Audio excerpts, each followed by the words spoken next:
Et en plus de ça, c'est une ville bimillénaire, c'est-à-dire avec une population très enracinée, avec des terres, des jardins tout autour, presque un petit paradis comparable à l'Andalousie. D'ailleurs, les poètes l'ont comparé. Beaucoup de familles ont quitté Tlemcen, laissant leurs maisons vides. Les militaires français en ont fait leur logement.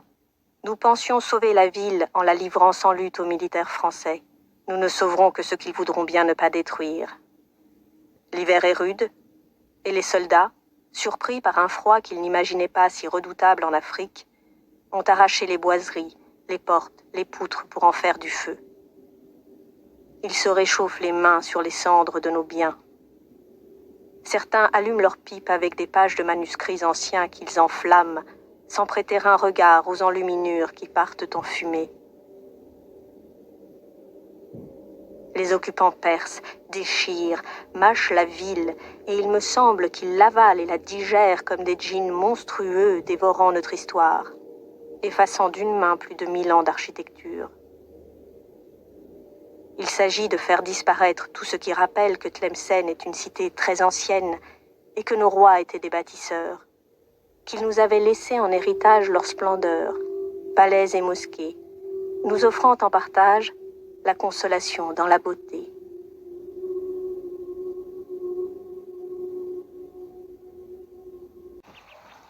Détruire nos mosquées n'était pas assez brutal pour les occupants sans vergogne. L'oratoire Sidi Bel Hassan vient d'être réquisitionné pour devenir un magasin à fourrage.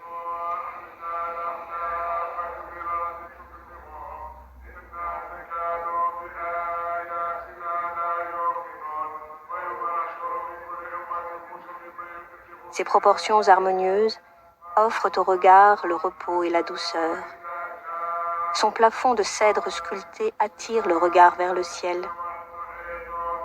Ses moucharabiés offrent aux rayons du soleil et de la lune des jeux d'ombre et de lumière infinis. Sur les murs du mihrab, des artistes inspirés ont témoigné de notre foi dans l'art subtil de l'épigraphe.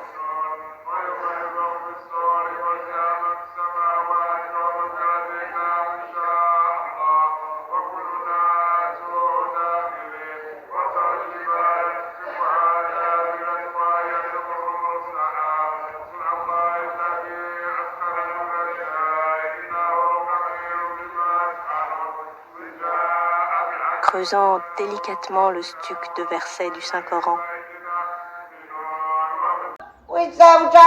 Des colons arrivent par dizaines. Ils viennent de France, d'Espagne, d'Italie, de Malte. L'Europe déborde de migrants fuyant leur propre terre.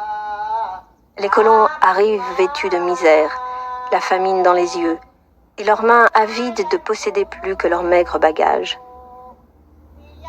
Ils nous raillent parce que nous cultivons la terre avec des outils de bois.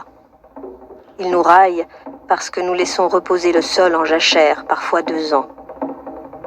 Ils ont la bouche pleine de chiffres, de récoltes formidables. Ils ont de nombreux mots pour exprimer leur avidité. Produire, rendement, capitalisme. Ils nous raillent car ils viennent avec ce qu'ils appellent le progrès, la civilisation. Ils nous raillent et nous appellent barbares.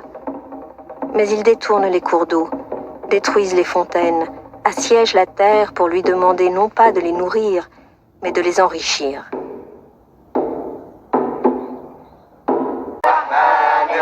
Les Français détruisent les médersas pour agrandir leur ville sur les ruines de la nôtre.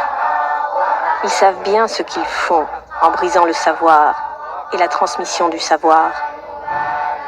Nos collèges, vidés de leur substance, nos enfants ne seront plus nourris du savoir de nos pères.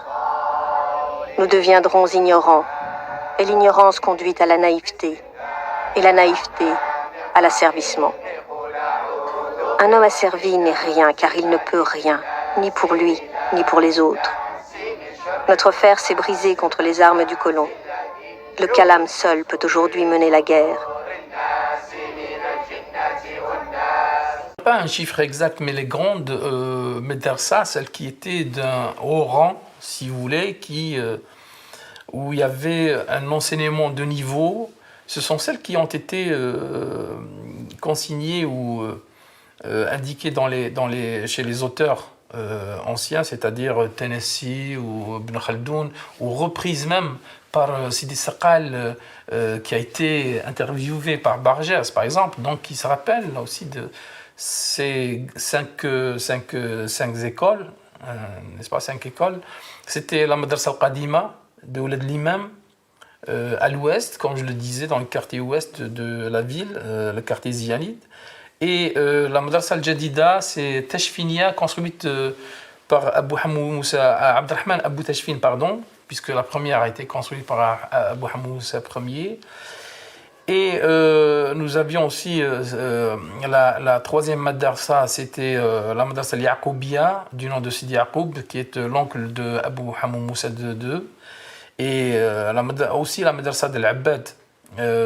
Celle-là a été construite par les Mérinides autour de Sidi Boumediene, du tombeau de Sidi Boumediene, et dans laquelle professaient aussi de grands noms, donc les Maraziqa, notamment la famille des Maraziqa d'Ibn Marzouk.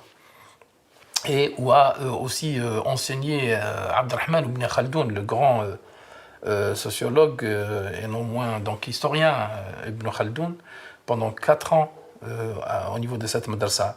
Et puis il y avait d'autres écoles de moindre importance, si on veut, mais c'est celles qui enseignaient la base, qui produisaient, si vous voulez, la culture de masse.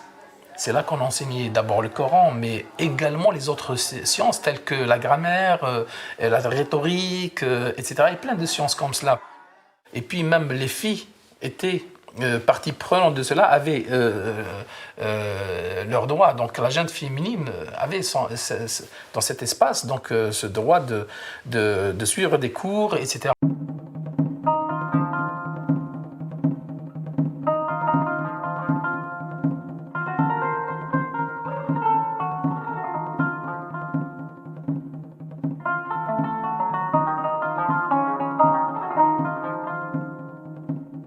Les professeurs de nos universités ont quitté la ville avec les ouvrages précieux qu'ils ont pu sauver. Sidi Ben Sekal a perdu plus de 200 ouvrages précieux, déchirés, brûlés par les soldats français.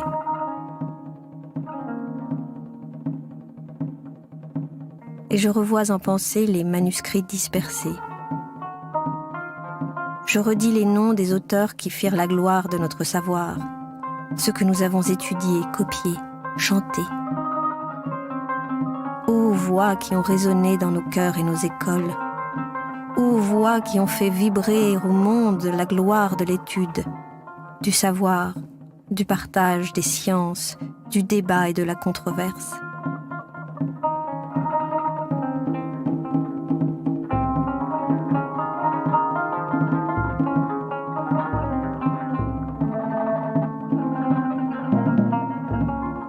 En marchant dans les rues, je jette en l'air le nom des savants, historiens, théologiens et poètes qui ont étudié ou enseigné à Tlemcen.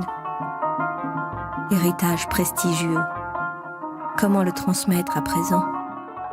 Yahya al-Tennessee, Mohamed al-Senussi, Yahya ibn Khaldoun, Ibn Marzouk al-Khatib, Abu Ubaid al-Bekri, Ibn Maryam al-Tlemceni, Ibn Khamis, Al-Habbak, Al-Makari, Al-Uqbani, Al-Abouli, Ibn Zakri, Ahmed Al-Habak, Saïd Al-Mandasi, Ibn Sahib, Ibn Triki, Ibn Sahla, Sidi Boujima.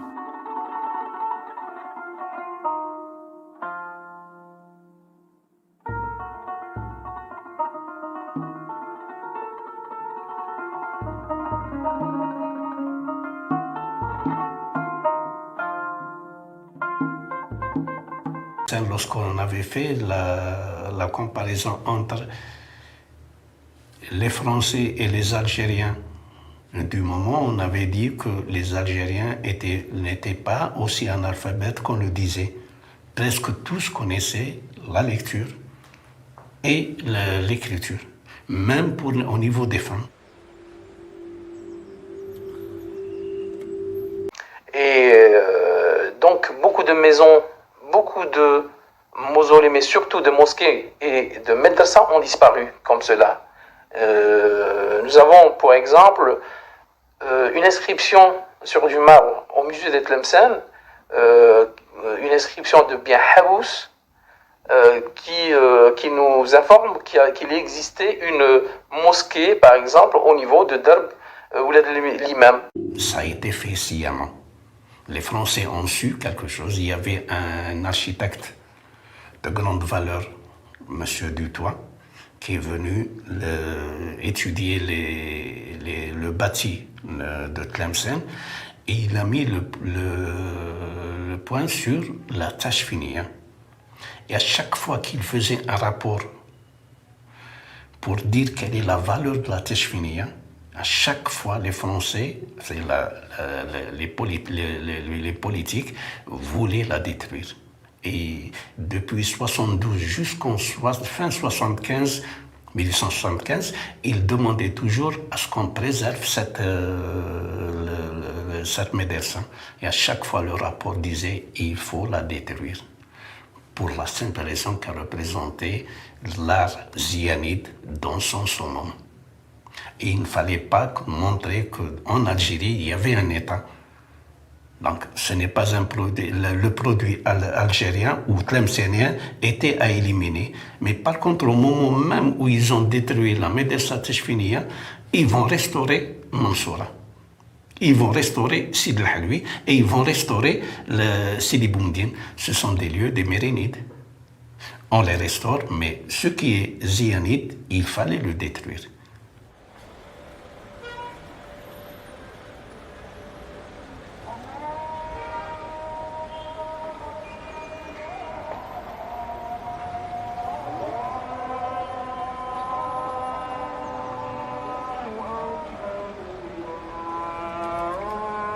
Nos biens Habous ont été assimilés à des terres domaniales.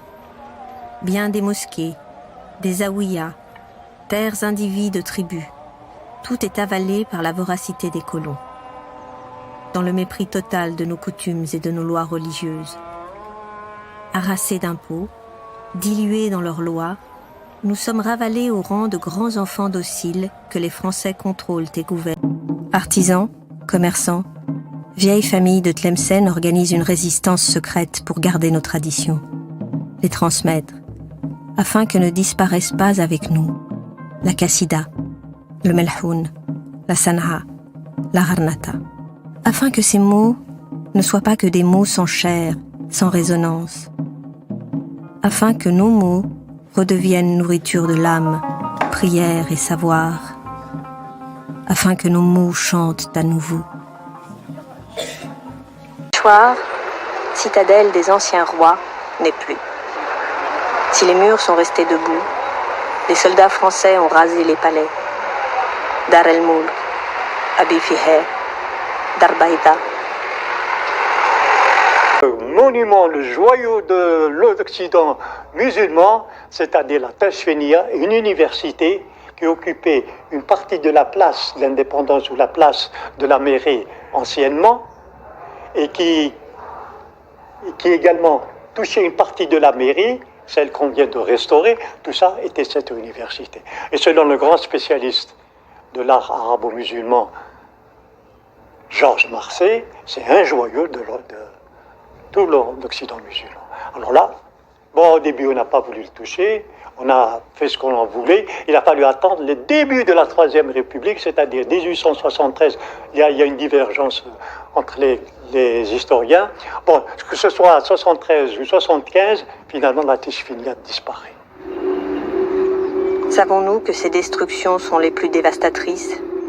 Savons-nous que les colonisateurs nous tuent plus sûrement qu'avec un fusil en nous ôtant le savoir ? Savons-nous qu'oublier notre langue, notre culture, nos livres, notre art, notre enseignement, c'est bientôt nous oublier nous-mêmes ?